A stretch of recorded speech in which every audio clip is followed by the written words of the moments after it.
If you must blink, do it now. If you look away, even for an instant, you might miss some Movie Bears podcast awesomeness, because we do have some awesome stuff for you on the show this week. I'm Brad Harris. Happy to be with you all again. We've got a special guest with us as well this week for our review of Kubo and the Two Strings. But before I introduce our guest, let me introduce our other normal faces around here on the Movie Bears podcast. Jim Pugliafico, welcome to the show. Nothing normal about me. I think that's a hashtag that we use for you, right? Like, Jim Pugliafico, hashtag nothing normal. That's right. And thanks, and welcome to the show, everybody. Glad to have you. And Will Lindis is here, too. Hashtag welcome, Will. Hashtag thanks, Brad. Is that a hashtag? I don't know. Either way, thanks, Brad. Good to be with you. It is now. I'm doing this whole, like, Twitter training thing for work. So, like, we converse in hashtags now. It's just, like, a thing that we do. Will, I know you do a little bit with social media, so I'm sure you understand that hashtag the struggle's real. So. Oh, hashtag it surely is. Hashtag I agree. Hashtag way too many hashtags. Hashtag, hey, a special guest, Mike Lovins is with us. Welcome back, Mike. Hey. Well, hashtag howdy. Nice. Mike, it is a total pleasure to have you back on the show. Some exciting stuff happened for us over the weekend. We were traveling to see some family back in Indiana. Mike, you were traveling for a KISS concert. Right. The universe just kind of like made it all work out. We got to totally hang out with Mike. Yeah, it was awesome. We got to meet up at the local root beer stand, old style drive-in back in them parts I'm from, and hang out over some frosty mugs of root beer and talk and Kubo. Yummy pizza burger. Yeah, that was good. We actually went back the next day, Mike, because I didn't get one, and I was like, I gotta have the pizza burger before I leave. So yeah. I saw you post two drive-in photos back to back, like the one with Mike and then the one the next day, and I was wondering if you guys went back or if it was just like, oh, here's one we forgot to post. So well, we did because when we met up with Mike, we had just eaten shortly before that. So the meetup at the root beer stand was just for us to get a root beer, even though Mike was getting something to eat. So we didn't get to eat that time. So we had to go back the next day and have a proper burger. That's not entirely true. We had some onion rings, Jim. So you're right. We had onion rings. It counted as like an onion ring dinner, right? I mean, you grazed, but you didn't really get a chance to like dive into an entree. I get it. I totally get it. It was second lunch. Oh, there you go. Yeah, it was 11sies. You're hobbits now. But it was a great time. Great to see you guys. Yeah, for sure. I'm glad that it worked out the way that it did. Thanks for making a detour to hang out with us. Absolutely. You're next, Will. Hey, looking forward to it. Hashtag you're next. Hashtag you're next.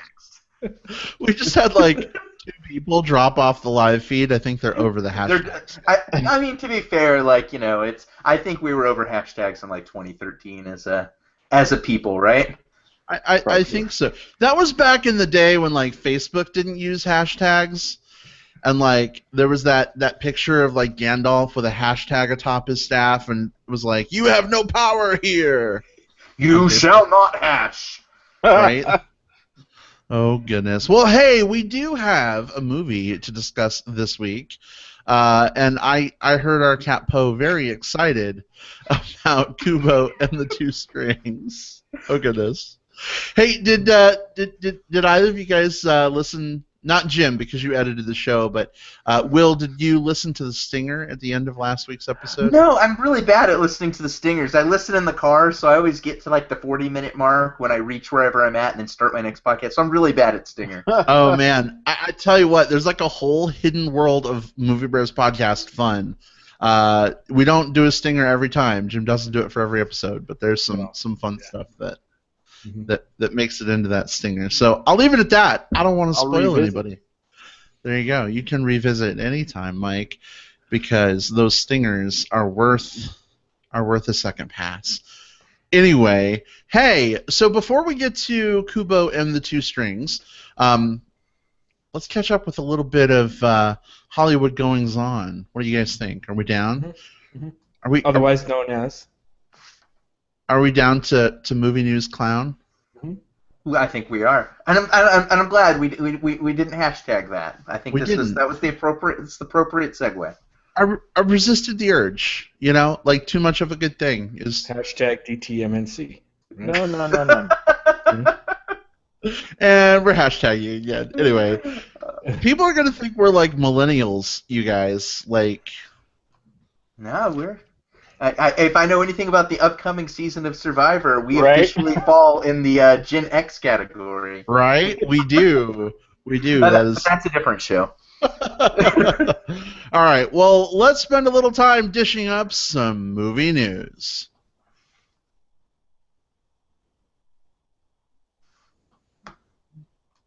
So, Will, why don't you kick things off this week? What's got your fancy in the world of movie news? Absolutely. There was one news story that kept popping up as all through the week as it broke. So bear with me. There's a little bit I have to unpack with it just because there's some backstory to the news story. So this is all about the movie The Birth of a Nation. This film left critics and audiences united in praise after Sundance Film Festival. It seemed to be on track to be probably a lock for a lot of Academy Award nominations, even before its theatrical release, which is later this year. So the hype train was going full steam ahead on this one. However, it's come to light recently, it's resurfaced that director and star Nate Parker, back in 1999, had some sexual assault allegations against him. And, even though it looks like he was acquitted for all of those, it's come back up. It's resurfaced recently, and it's tarnishing the film's reputation. And this is only made worse by the fact that this week the media and Parker himself, kind of everyone, learned that the accuser in that case committed suicide back in 2012. So this is very obviously a tragic story, and I'm obviously not in a position to speak on the allegations themselves, nor would I dream to. But I did want to talk a little bit about the fallout, which is the actual news story I had to get to.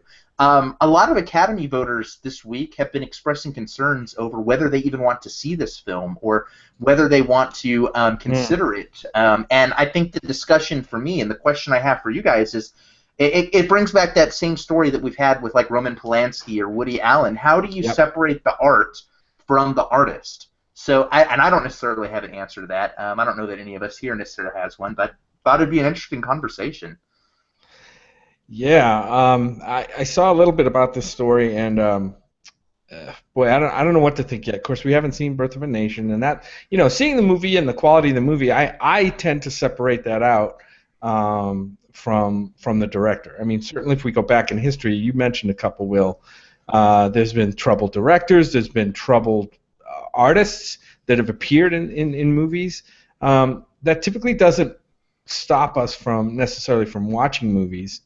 I think it's rather unfortunate in this case because, the whole controversy with, the Oscars and inclusion of people of color and that kind of stuff. And I think it seems like the Oscar train was kind of on a roll in, this movie was coming up. It's a big Oscar contender. I think they wanted to kind of maybe, put this up in spotlight, and then they have this thing that kind of tarnishes the whole thing, and that's unfortunate. That could cause some problems. But other than that, I mean, it's not going to stop me from seeing this movie and judging the movie on its merits. I don't know. Again, I mean, anything I know about the case, the old case against Nate Parker, is just what I hear in the media, and I take everything with a grain of salt. The facts of the case are the facts of the case, but it's separate from the film for me. Yeah, I get all of my news exclusively from Facebook, so I let that, color my opinion. No, I think I'm right there with Jim. I mean, I definitely want to see the film, but sometimes it's sort of hard to separate some of the external stuff from that, right? But I kind of want to see it, judge it sort of on its own thing. But definitely, good to be cognizant, right, of sort of what's going on there. And I think we're kind of hearing a lot about some of these external things that are popping up. I swear to goodness, if we probably knew like 25% of the real shit that went on behind the scenes with making stuff like this, we'd probably hand in our Movie Bears card and just stop watching movies and like move to a Shaolin monk temple somewhere. Shaolin monk? Totally. Do they play Shaolin soccer there? They totally do. Exclusively. Yeah. Mike, where are you at on this one? So here's my thinking on this. Regardless of what you think about whether or not he did or didn't do what he's accused of, he wasn't found guilty, right? Or at least was acquitted, something like that. He's not in prison for it, so we know that But beyond that, though, this isn't just a story that he made up. This is the movie. I mean, it's a story that is based on a true story, something that, regardless of how you feel about the director or the star, it's a story that deserves to be told and watched on face value for the story itself. Not to mention the other actors and the crew and stuff like that were involved in making this movie. If it's a movie that's so good that they decided not to take Netflix deal so they could be in contention for an Oscar, I feel like the movie deserves that chance. Yeah, and I totally feel you there. And I think for me, it's really hard. Like, I want to first off say that I don't think there's for me personally, I don't think there's a right or a wrong answer on this, because everyone's got to have that line in the sand for them, and I don't think it's a firm, definitive line in the sand that you can apply against all cases. I think back for me, I didn't see Ender's Game because I didn't want Orson Scott Card to get any of my money as a supporter of Dom. And I think that, I still stand by that decision. I feel like I did not want my money to be used against me. So if someone says, you know what, I'm out, I can't do this, this is enough for me, I can't blame them for that. For me, I'm probably still going to go see this one. I think part of it is, for whatever it's worth, the hype train got me on this one after Sundance, so I've been looking forward to this one. I also do feel that this is one where you have to look at, the cast, the crew, and everyone else that comes along with it, the story, all of the different factors. I might even be a little hypocritical in drawing a line in the sand on one and not the other, but I don't know. I think that I will go see this one. But if someone says I can't, I'm not going to, I 100% agree, and I can't fault them. One thing that I would say to that, because I've kind of been struggling with that a little bit too, is that with the Ender's Game scenario, I mean, we have like definitive proof, right, of the author's stance on things and actions that he took. And, I mean, incontrovertibly, we can say, this is his position, we disagree with it, this is why we're not going to do it. In this case, kind of like what Mike was saying, we have allegations, we have non-convictions, I think it's a little bit murkier than that, and so maybe that's why I feel a little less black and white on it, I guess. And I think that's fair. And I think, again, it's like this is such a tricky, weird circumstance that I think everyone's just kind of got to follow their heart. And follow your heart, and you won't be led astray. Hashtag follow your heart. Yeah, I mean, there's all kinds of questions around this thing. I mean, there's the what if of, let's say there was a similar movie with a director that was found guilty of some of these things that are levied against Nate Parker, but that person went and did their sentence and got out and started making movies. Is that something that where do you Will, you sounds like you're struggling a little bit with where you draw lines. We all have to draw a line somewhere, and then stand by that beach. We have to guard, defend that beach, and that's our personal spot, and that's cool. And like you, Will, I don't think I would necessarily argue with people who do or don't want to see this movie. It's already had some kind of an effect, I guess. The Toronto International Film Festival is going to screen the film. They haven't pulled the film, but they're not going to do like a Q&A with Nate Parker. I think they're afraid, they're Right. probably concerned about that thing going quickly off the rails there Yep. during a Q&A. Yeah. You got to imagine that no matter where this film's at or how it does, like it's pretty much, even if it's nominated for things, which I think it's probably lost a lot of those. Like this film is no longer a Best Picture contender. Like having not seen it, I think this has probably knocked it out of that. I think I Wow, read, too, that's a bold prediction. I don't know. It might or it might not. We'll have to see how that goes. Is that Will? Are you reading that somewhere? Is that the that's Academy? That's saying me planting my flag, just based on like I'm hearing a few. I've read some Academy voters saying I don't even want to watch it, and so when you already have some of your voting base saying I'm not into this, I think that decreases your odds so much that it just feels hard for me to see this thing like winning by landslide or at best maybe squeaking in. But I don't know. I think this film's probably sunk for that reason. Mike, what were you saying? I was just going to say that I'd heard too that the AFI had pulled their screening of it as well. Mm-hmm. Yep. Mhm. Yep. Well, I guess we'll see what happens with that. But yeah, still going You to see don't- the movie. We'll see how it goes. if we get the ability to see the movie, Yeah, I think it's going to be. I mean, Has there been talk about not releasing it? I imagine that a lot of the screenings are already booked, so that theaters would have to actively right. withdraw. So I haven't heard any news of that. I imagine that the markets that it was going to play in before, it'll probably still play in. If something else comes to light, or if this Right. like really starts steamrolling, you never know. But I think we'll still get a chance to see it, and I think we've even talked about that. This is on our roster to review, so I mean we'll probably be talking about it at some point in the near future. I don't think this is the end. I don't think this is the end of this. As this movie is scheduled to roll out, I think we're going to hear more and more about this, and this Right. story's going to morph into different things, I believe. Mm-hmm. Yeah. All right. Well, we are like 20 minutes into our movie news segment already, so I'm gonna be brief with mine because I know we have a lot of movie discussion coming up with Kubo that I'm excited for. I'm excited this week for the new. Did you guys see the new trailer for Batman: Return of the Caped Crusaders? Yes. Style, Adam West, Burt Ward, Julie Newmar animated film. Yes. Jim, you're shaking your head no. You haven't seen the trailer? I don't think so. What? I figured you would have I like think I seen saw it it. before I did. It's pretty cool. All right, Yeah. we're gonna watch it after the show.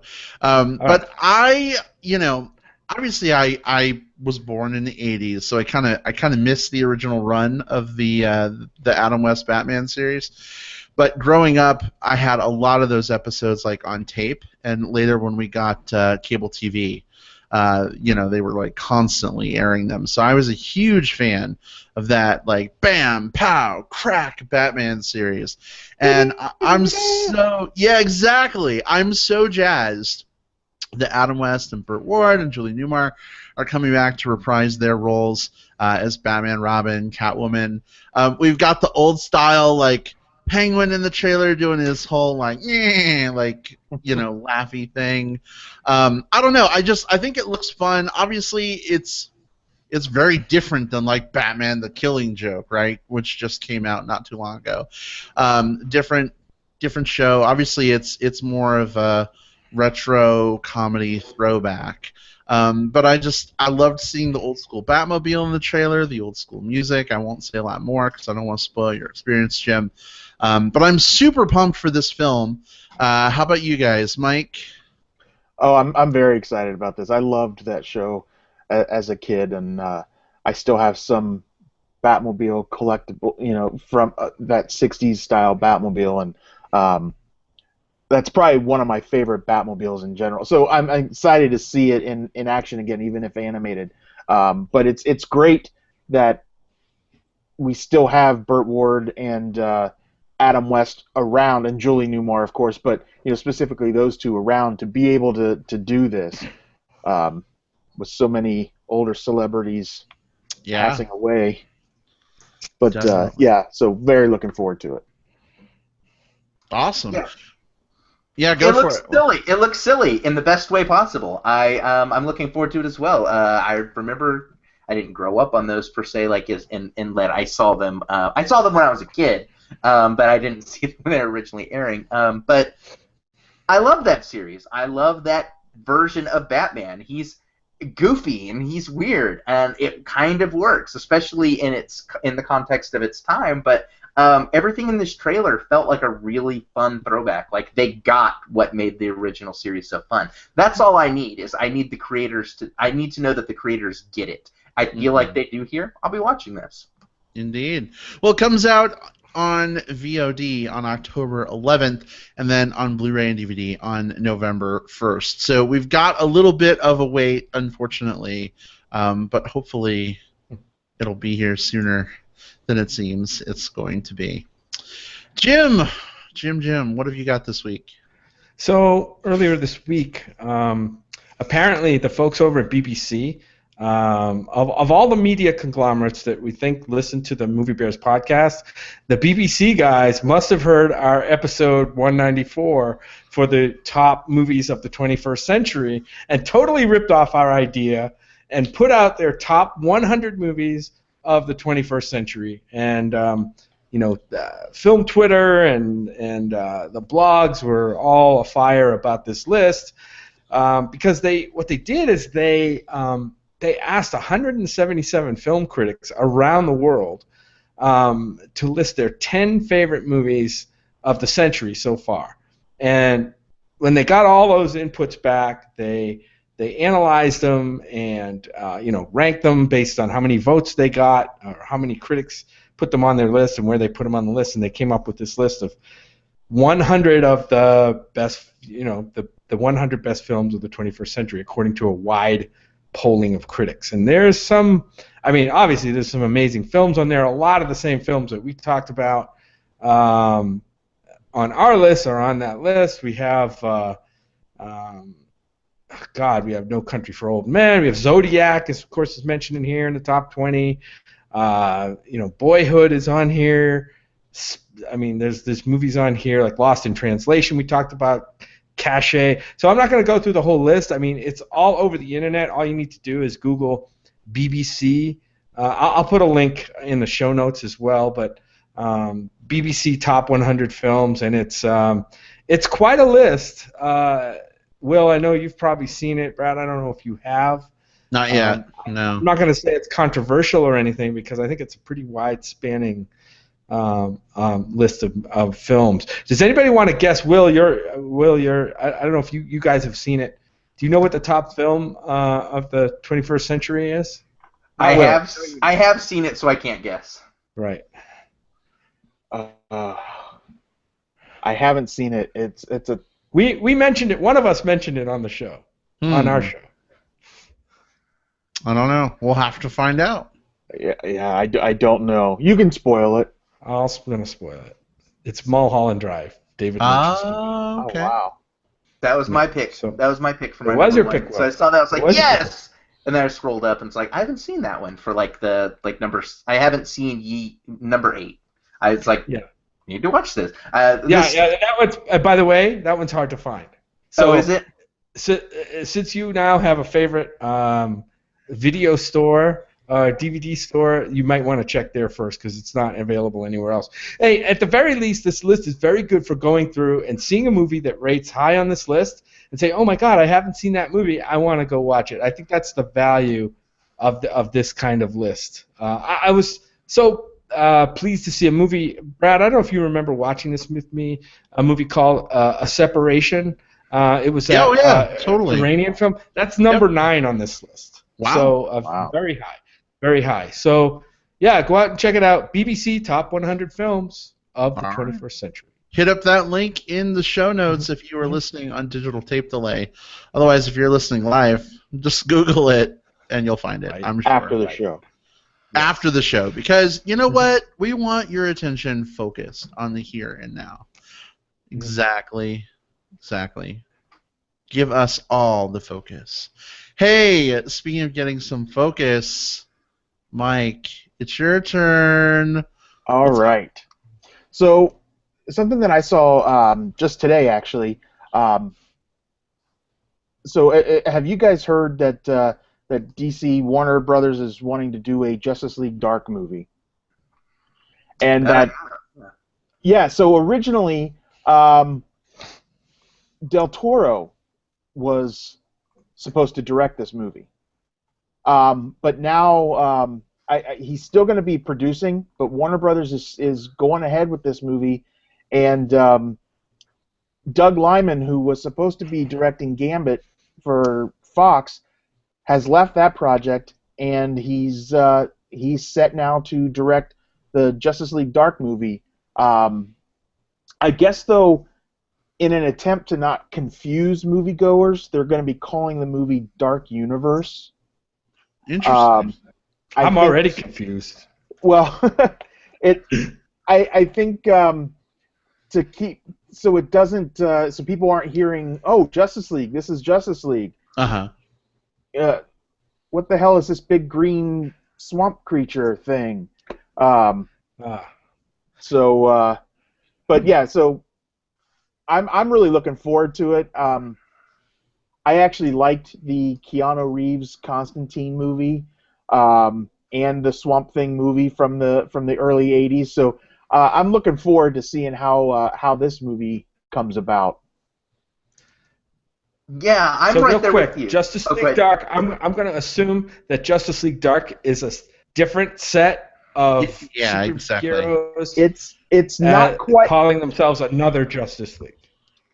Yeah, so it's Justice League members that are more in the magic realm. So you've got Katana, or not Katana, Zatanna.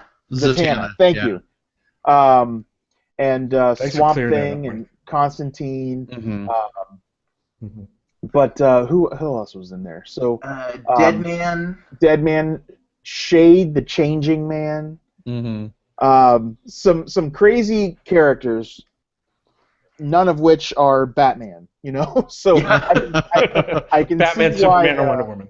Yeah, I can see why they want to not confuse people. Although it is confusing because in the comics, Batman has been hanging out with the Justice League Dark people, so it gets a little murky. Also seems confusing from like a tie-in perspective because like the comic is still called Justice League Dark. Right. So if you are like, hey, I'm going to go out and see this movie. Oh, man, I enjoyed this movie. I'm going to go read the comic this is based off of.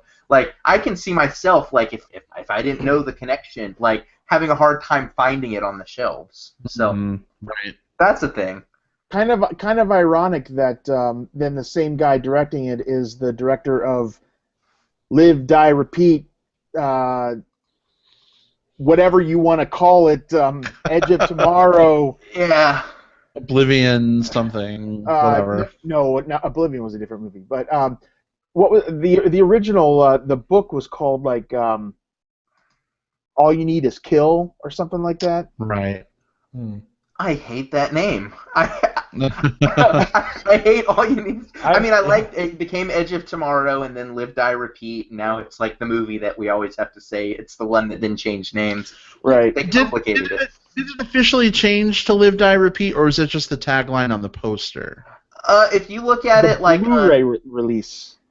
Oh, really? The Blu-ray release had it, yeah. And so you can find it both ways now, and so they changed the name of the movie from what it was in the theater to what it was on Blu-ray. I mean, talk about confusing. Gotcha. Yeah. So they'll call this Dark Suicide Squad or something like that when it comes out on Blu-ray.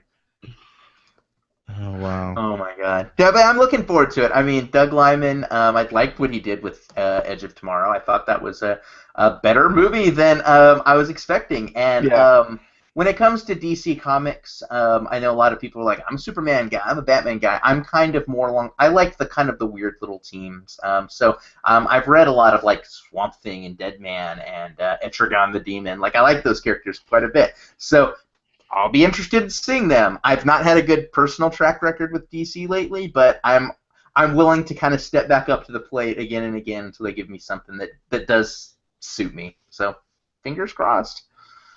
Just for the record, on Amazon.com, that DVD Blu-ray is titled "Live, Die, Repeat: Edge of Tomorrow." Well, that clears things up immensely. So much better. Much better. But Live, Die, Repeat is first. That's true. Interesting. All right. Well, Justice League Dark or Dark Universe or whatever the heck they're going to end up marketing this as could be interesting. Do we know a release date for that? I was just about to say, so far it does not look like there's any kind of estimated release date yet, but I'm sure that they're going to be switching around their schedule since they've added Man of Steel 2 and stuff like that too. So we'll probably get a new slate at some point, I'm sure. at some point.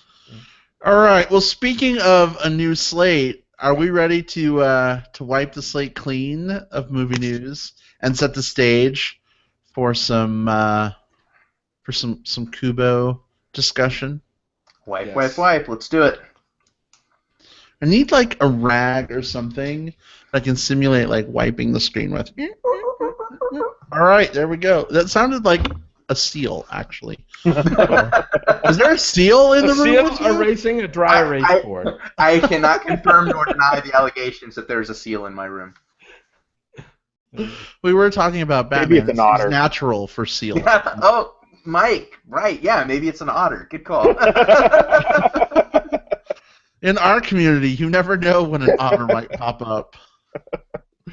And God bless them. With erasing a dry erase board. Oh gosh, we are punchy on the Movie Race We ought to podcast. move on now. Yeah. All right. Officially, I'm segueing to our discussion of Kubo and the Two Strings.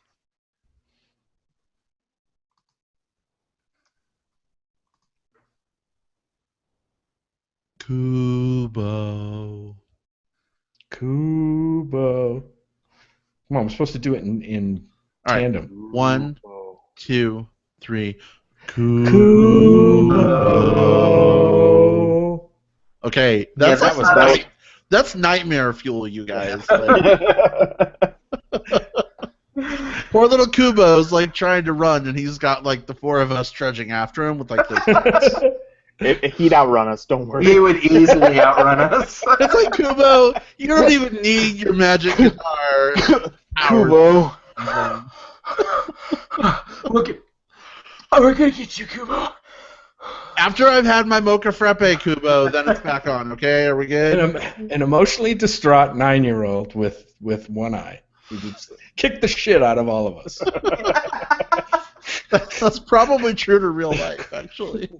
Anyway, hey, so for those of you who may be new to our format, we're going to talk about Kubo and the Two Strings, spoiler-free for a little bit. We'll give you kind of our initial thoughts, whether we think you should check it out in theaters, wait for VOD rental, or skip it entirely. And then we'll give fair warning before we go deep into spoiler territory. But Jim, why don't you kick things off a little bit? Give us the premise and then some of your thoughts here. Sure. So what we've got in Kubo and the Two Strings is the latest from Laika Entertainment, and they are the studio that's very much at the forefront of stop-motion animated feature films. Going back to the first big one they had was Coraline in 2009. Followed that up with Paranorman and Box Trolls is probably the most recent one before Kubo. This one is directed by a guy named Travis Knight, who happens to be the CEO of Laika Entertainment.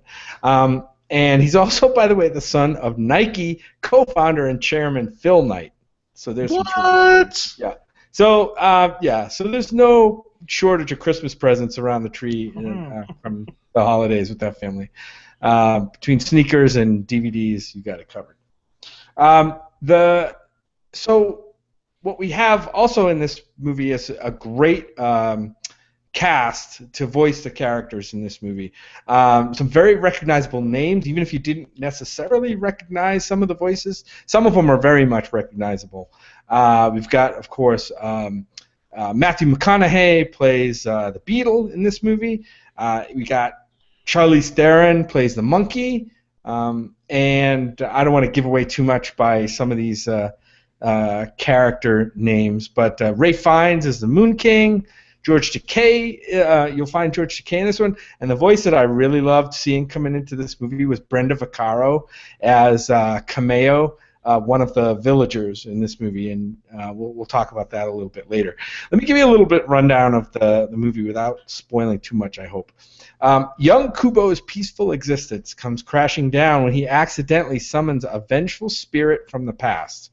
Now on the run, Kubo joins forces with Monkey and Beetle to unlock a secret legacy. Armed with a magical instrument, Kubo must battle the Moon King and other gods and monsters to save his family and solve the mystery of his fallen father, the greatest samurai warrior the world has ever known. So there you go. You have the basic premise of this movie summarized there. A very high recommendation from me on this movie. I love this movie. I wanted to see it again before we did the podcast because we saw it in 2D. I would have loved to see it in 3D. The timing just didn't work out, and maybe I hope we will still. And one of you guys that saw it in 3D can maybe elaborate a little bit on the 3D application in this movie. What really stood out for me here, and stop motion animation is great. All the things they did technically to make this movie come alive. The movie looks fantastic. I mean, just some of the camera movements, the way there's some stuff, and specific moments that we'll talk about that we have to talk about in trailers that like looked great, looked amazing. Probably the best stop motion animation film that I've seen to date. So kudos to Leica for pushing the boundaries on that stuff. But what stood out to me was the story too. I love that it's kind of an original story. I don't know what the basis of this story is, if it was written for the screen. One of you guys might know that. But I just love the story. It's original. It's not. Yeah, it's the hero's journey in a general sense, but I just love the way certain things were handled in this movie, especially regarding the villain, and we'll talk about that and how that resolves at the end of the film, because I think it's really special the way it was handled. Mm-hmm. I love some of the character development. They gave it enough time at the beginning before they got into really got into the plot part of the story for developing Kubo and his mother and even people in the village and kind of what the people in the village do, some of the things that they do and how they worship was spectacular. And that to me signifies like a grace and a beauty to the storytelling that you don't often see, even in like Pixar movies and DreamWorks movies. I mean, yeah, they get it sometimes, but this movie was full of that, and I loved it for that. So, yeah, if you have kids, or even if you don't, this would be a great kids movie. There's nothing in this movie that I think is too much for kids. There's a few scary elements, but nothing that I don't think kids of today could handle, especially if they play video games. So, yeah, I'd say definitely run out and see this movie now before it leaves theaters. And other people can speak to the 3D aspect of it. Whether you see it in 3D or not, go see it. I think this is one to talk about. All right. So a big hearty recommend from Jim. Mike, what's your thought here? I hated it. Hated it. No, I tell you, it's probably in my top 5 for the year. I loved it. I sat there watching this movie, and several times I could feel my face stretched out from grinning so much because I was just enjoying it so much. As magical as the story is, this is going to sound really odd, but there was just an honest realness to this movie that I don't even quite know exactly how to explain that, but it just the characters in this movie, just you believe everything that they're saying and going through and dealing with and stuff like that. It's one of the quick little tidbits that I recently found out about the movie too is that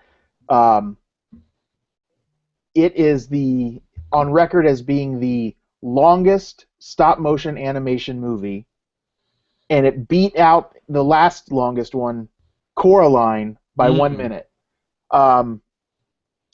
So, and that goes to my point of just the heart of the movie, the people that worked on this movie. You can feel their passion for the project come out in the way that the story unfolds on the screen. It's been a long time since I've had such a heavy recommendation on a movie. And I'm glad that my kids didn't go see it with me, because I have an excuse to go see it again. So Mike, as a parent, because Jim had mentioned, any kid who plays video games would probably be okay with this movie. Weigh in here. Do you think that holds true? Do you think it's pretty age appropriate? I do. I think 5 and under might get freaked out at some of the stuff, but I think otherwise, I think it's just fine for about any age level, and yeah, kids and grown-ups alike are really gonna enjoy this movie. All right. Well, 2 big hearty recommends. Will, what do you think? I'm not going to break the record. I'm not going to break the streak. This is a big hearty recommend for me as well. I'm right there with you, Mike. I have my little running roster of films that are in my list of pop potentials for top 10 of the year. This one catapulted above a bunch of them, so I will probably be talking about this again at the end of the year. This movie had all the right notes for me, pun intended. What I think works so well about this film is that I think you can pick any one aspect of it, narrow down on it, and find something that's really refreshing or unique or just expertly done. From a purely technical standpoint, this film tried to top itself at all turns. Like you mentioned, it's the longest stop-motion film to date. I saw it in 2D. I can't speak to the 3D, but man, the 2D was beautiful. There is a sequence which features and we'll talk about it in spoilers what it is, but it's the largest stop-motion puppet ever made. Like for this movie. So record after record. So from a technical standpoint, Kubo himself had, I want to say, 48 million possible facial expressions between all the different things that they had. But then you look at the story, and the story almost feels like it could have been like a Miyazaki film, like a scrappy kid on this magical adventure with kind of a pair of weird companions. All of that feels very Miyazaki, but then there's also this family element that really comes through that's so important. There's this adventure element, the blend of music and magic all through this film. As a D&D player, this is probably my definitive movie for, like, if someone says, well, what's a bard in Dungeons and Dragons? Like, watch Kubo. He's a bard. And like I probably bored like half of our listeners. The other half are probably like right there with me. The voice acting is great here. You got Charlize Theron and Matthew McConaughey doing some great work. The kid who played Rickon Stark, Art Parkinson, is the lead here, and I think he knocks it out of the park. For me, the one that I was most impressed with, and it's a slightly smaller role by comparison, but Rooney Mara plays a pair of characters here that were incredibly effective. If I have any quibble, and it's a small one, and it's one that actually didn't impact me all that much, this movie is fairly predictable in that it sets some things up that you kind of see coming a mile away. But when I got to those things, they didn't bother me. Like, I still enjoyed the execution so much. The fact that I was able to predict it didn't hurt me. So I love this movie. You should absolutely go see it right now. If you have kids, they'll enjoy it. If you don't have kids, you'll enjoy it. And bring some tissues because you may have a couple of waterworks moments. I know I did. So, yeah, strong recommend. All right, 3 #big and hearty recommends from Jim, Mike, and Will. Yeah, this one's definitely a recommend for me too. I think that this is a really true spectacle of a stop motion piece from a technical perspective, yes, but also from a storytelling perspective. I think it it sort of takes some tired tropes and spins them around a little bit. It's not necessarily giving us something completely original, but it sort of subverts expectations in some key ways. We can talk about it a little bit in spoilers. Will, it does set a couple things up that I think if you're kind of used to being on the lookout for those things, they kind of stand out to you.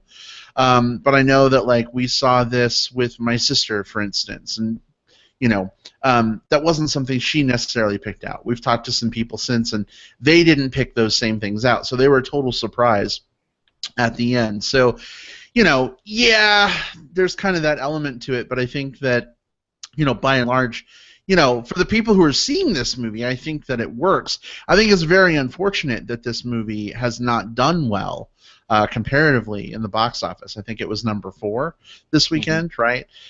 So a lot of people just aren't seeing it, and that drives me batshit crazy because people are always like, oh, can we get a non-franchise film, please? Or can we get something that's not a sequel? Or, like, hello, this is it. Like, go see it. Here it is. Get the movie you deserve. But not the movie you need or whatever. Yeah. You guys have talked a lot about the visuals. Yes, they're amazing. We've talked about the cast. Cast is fantastic for the most part. As much as I love Takei, I will say the Takei was a little distracting to me at a couple of points. My. Okay, yeah. Yeah. But it was fun for him to be included. I always avoid, I watch trailers, but I try not to read too much news or into the cast about these films. So I was trying to figure out like who the voice of the sisters were, like the whole movie. And then like I finally got it. Like there's a key sequence where they're sort of talking more. And I'm like, oh my God, is that Rooney Mara? I think it is. And then I looked at the cast afterward and I was like, oh yeah, that's Rooney Mara. So I love when the actors or actresses kind of disappear into the role and it's not like, oh hey, this is very obviously Matthew McConaughey being Matthew McConaughey.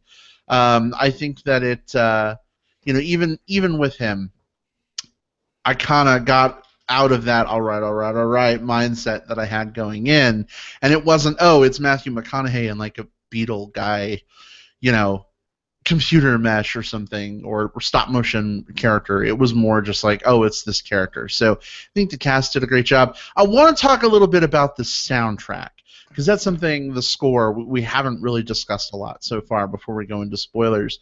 I tell you what, I have listened to that Regina Spektor version of While My Guitar Gently Weeps about 100 times so far. Agreed. Beautiful. Yeah, it's phenomenal. Like, I fucking love that version of that song. Yeah. And just so great. And the score itself, I mean, we've been watching a lot of like Avatar: The Last Airbender and The Legend of Korra, and I love sort of that instrumental style, sort of that. I mean, they all kind of share some similarities in terms of their score.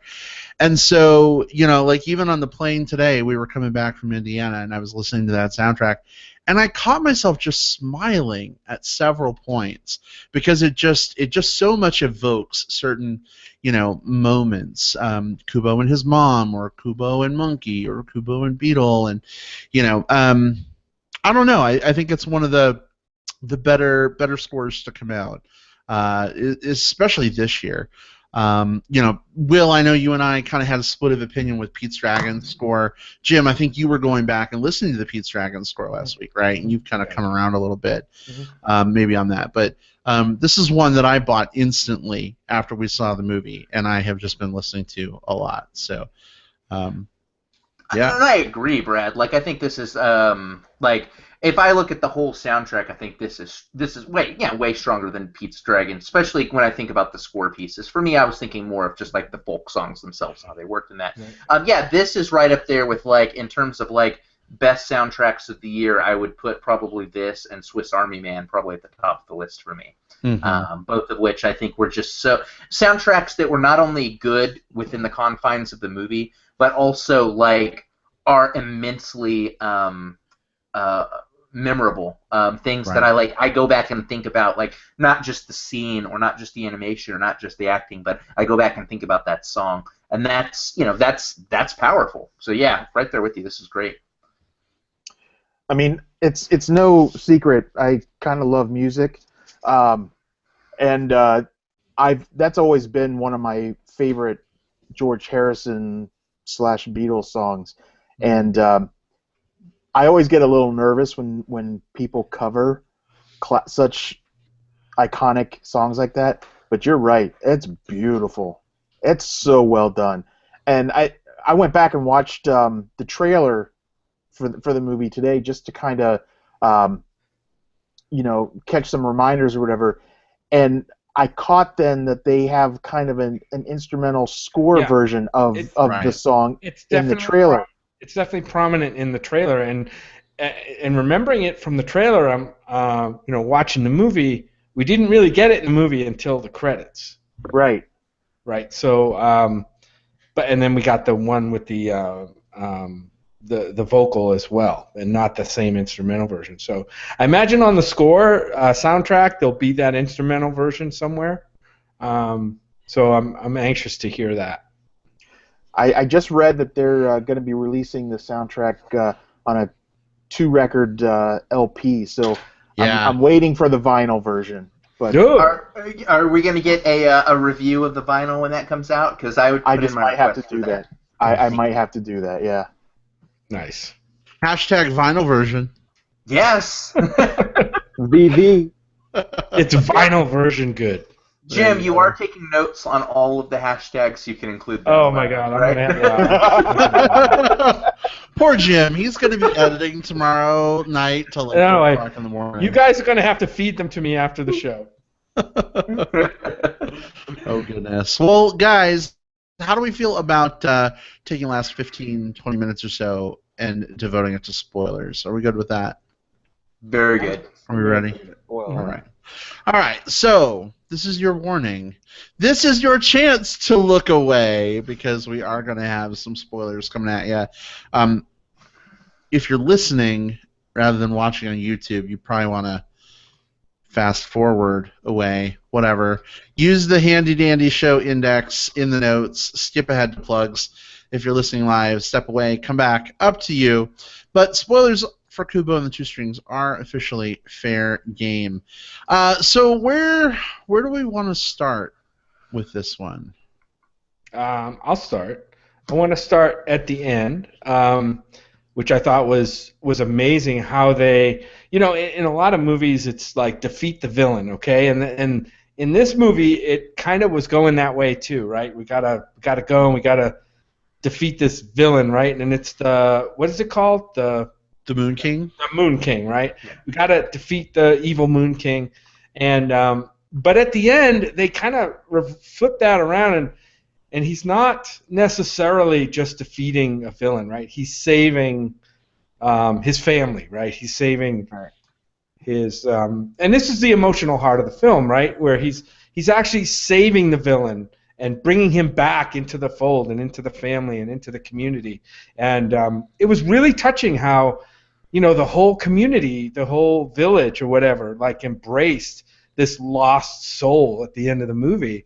And you just don't see that kind of storytelling in conventional, Pixar, Marvel, DreamWorks studios. So I just love the way that storytelling came together at the end. Oh, absolutely. I mean, first of all, this film had the balls to kind of pull a double Mufasa, right? Like this film. Double Mufasa. Hashtag double Mufasa. Mufasa. Like you think back on Disney and you think about all of part of their emotional core and the things they do extremely well is they kill off their characters in ways that work. Like think about the death of Mufasa or Bambi's mom or whatever, right? And so this film had the balls to kill off both of Kubo's parents, and in doing so, creates this storyline which carries through to that end that you're talking about, Jim, where the way for him to kind of overcome everything is to pull these elements, the rope, the string from the father's quiver, and the strand of the mother's hair, along with the string that he already had, kind of combining the elements that made him from his parents. Wait, that's 3 strings. That's the 2 strings. Kubo. Yeah, Kubo and the two strings. Yeah. And so combining those elements, like for me, that was extremely powerful. But then for them to use that to, instead of just like blasting and face melting, like Pick of Destiny style, like the grandfather, it transforms him into the version of him that he, I guess, always could have been or should have been or what have you. Right. That's extremely powerful. Like that's the power of family passing through generations. That's incredibly complex, told in a very simple way, but that is a very complex thought, and I applaud this movie for doing that. So just playing devil's advocate, though, is it really doing this guy a favor by he has no memory of anything that happened? He has no idea who he is. Shouldn't they have just killed him off? Well, no, because it's setting up another movie when the memory block fades and his memories come back, and it's like Revenge of the Moon King. Yeah. By the way, I'm totally. And you can also put it too, like, you know, the one thing that he's got now is he's got a grandson. You know, he's had all of these things that he's lost and he's been trying to find. But what he's got now is he's got a grandson who will care for him and will love him, and that's cool. Like, that's a Misty moment for me. In a weird way, that's what he wanted to begin with. He just got it a different way, right? He wanted to take Kubo's eyes so that Kubo wouldn't be able to see, like, you know, the love of people and community down on Earth, so that Kubo would want to be up there with him and be part of his family. He really just wanted to be with his grandson. And now he has that. He just doesn't remember that he's this, like, badass, shape-shifting Moon King. Oh, so solid, so solid. I guess my question is, like, for everyone, like, Mike, what was your favorite part of the movie? What's the part that, like, looking back, just, like, sits with you the best? You know, for me, it was when they walked into the village, and the door that had the painting of baby Kubo and the mom and dad, and you know, just and then Beetle being, I remember this place. You know, there was just something like, okay, it's all coming together right there. But just that imagery there, I thought was really great. So powerful, and this film was really good about having just all through it the imagery and the very like I say this sometimes about movies that I like, but like you could almost freeze frame any moment in this movie, hit print on your printer, and have stunning wall art. Like every frame was as impressive as the one before and the one after. Another scene that got me was the beginning, where Kubo is in the village and he's kind of telling the story of the I forget what the story was, but it basically mirrored his own story, right?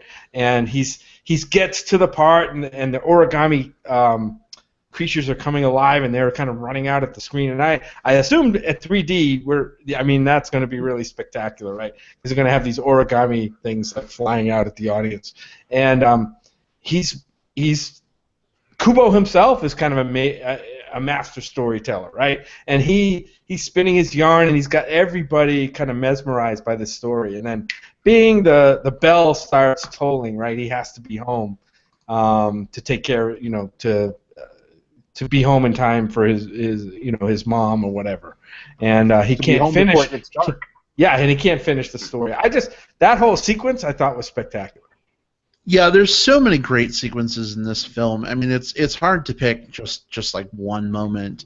I think for me, the most powerful one, we flew home this weekend for a funeral. And so seeing this movie that same weekend, it really spoke to me at the end when like they're lighting the lanterns, and like the loved one that the lantern is for like appears in like this lanterny sort of light, and all of the loved ones along with their living relatives, they're all part of like this greater enduring community of memory and flesh. You know what I mean? And I just think it's such an incredible thing to see. I mean, obviously from a visual standpoint, it's beautiful to behold, right?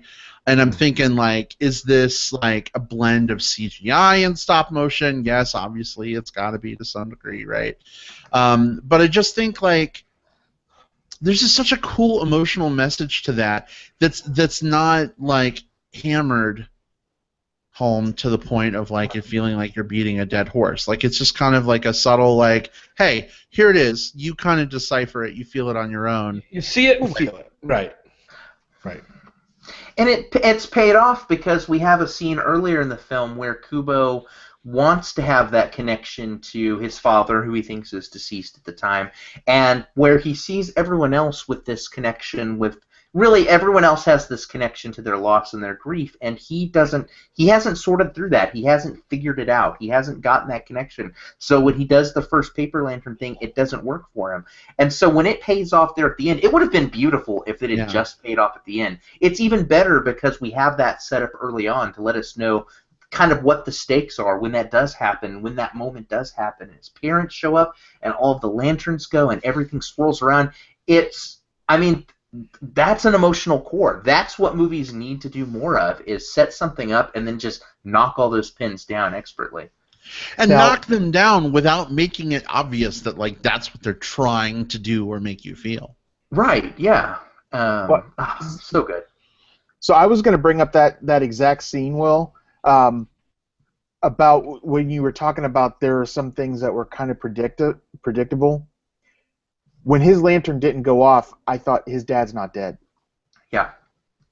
So I don't know if that was one of them for any of you guys or not, but mine was, and I think it was because of the design. And so at the very beginning, you've got the story where Kubo tells the story of his father Hanzo, and Hanzo is represented by this little beetle helmeted guy, right? And so when the beetle shows up, immediately I thought, oh my gosh, that's got to be his father, right? And so it made sense because, like, you know, it's the same armor and it's the same style. So I called it early on. It didn't hurt me that it did, because the movie was still extremely rewarding. So whether it takes you by surprise or whether, you know, I think it's sometimes very easy for us to say, like, oh my God, it's super predictable. Fuck this movie, I'm walking. But I think sometimes, even when you guess it, if the execution is so good, if the story is so good, it doesn't detract a single note. That's why you can go back and watch a movie that you've seen 40 times and still enjoy it, even though you know every beat of it, because every single one of those beats is pitch perfect. So, yeah. Uh-oh, we lost Brad and Jim. They'll probably be reconnecting here in a moment, so we'll give them a moment to do that. Let's continue to talk about Kubo, Mike. Yes. So I would say that one thing that I super enjoyed as well was that opening story, right? The one where he's telling the story of Hanzo, of, you know, the paper origami swirling. What I like so much about that was our first real glimpse of magic in this movie. Mm-hmm. That was where we saw he could, you know, if he played these notes just right and he told this amazing story and he told it just right. I mean, he's kind of a rock star, right? Right. If he does it just right, like, the paper starts swirling around and it comes to life and it forms these origami things, and they dance around and they fight and they do all these things. I like that we had a hero here who had a journey where he had to get this armor and this sword and all of these things, and like that was what but he already had like a power. He already had a thing that he brought into this story, and that was his magic. So that really appealed to me. I guess my question for you, Mike, and you talked a little bit about this before, but like, this movie has a very deep connection between, like, the characters and their music. And as a musician yourself, like, what parallels did you find, or what, you know, what did you see in this movie that reminded you of your own relationship with music?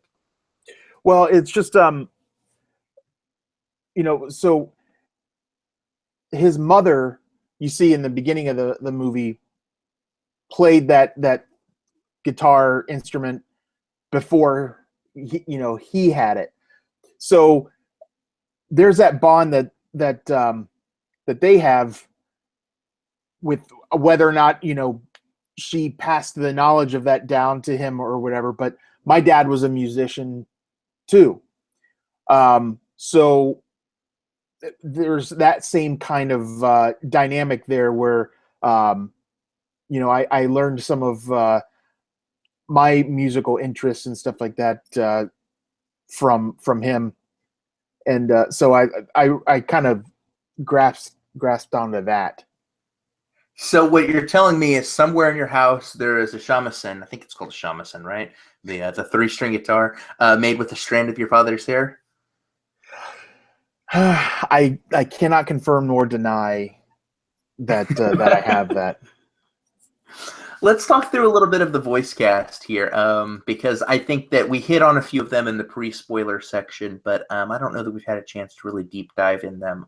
So for me, I think my standouts were probably Art Parkinson as Kubo, primarily because this kid has to hold a lot of weight. Like, this kid has to be able to carry, like, he has to feel like a capable, adventurous, maybe even brash child. He has to feel like the type of character that isn't petulant or isn't obnoxious. I mean, sometimes sometimes a kid can come across as extremely snotty, and it's hard for us to relate to them. He has to feel vulnerable. He had to play all of these things, and I thought Art Parkinson did a really solid job here. I didn't know it was him. Afterwards, I looked him up and was like, "Oh, holy crap, that's Rickon Stark from Game of Thrones." What were your thoughts? How did you feel about Kubo? So, cast-wise, what impressed me? So I went back to on IMDb, and the main cast, I knew who everybody was. I'd already seen, who Rooney Mara was and all those. But what impressed me was that if you look at who the minor characters were, there were a lot of Asian actors that performed those voice casts. And I understand this is a movie that's made for U.S. audiences and stuff like that. So your main characters are going to be movie stars' names that are going to draw people into the theater. But I'm impressed that this, very Asian-inspired story that they did go out and cast Asian actors for the voice work. So that really stood out to me. Yeah, we had some really solid performances there too. Especially like you said, across a lot of the supporting cast. And whether it be just some of the villagers or some of the characters who appeared and maybe were a named villager. Like, I think that was what was impressive for me was you think back on the villagers themselves in this movie, and sometimes in these movies the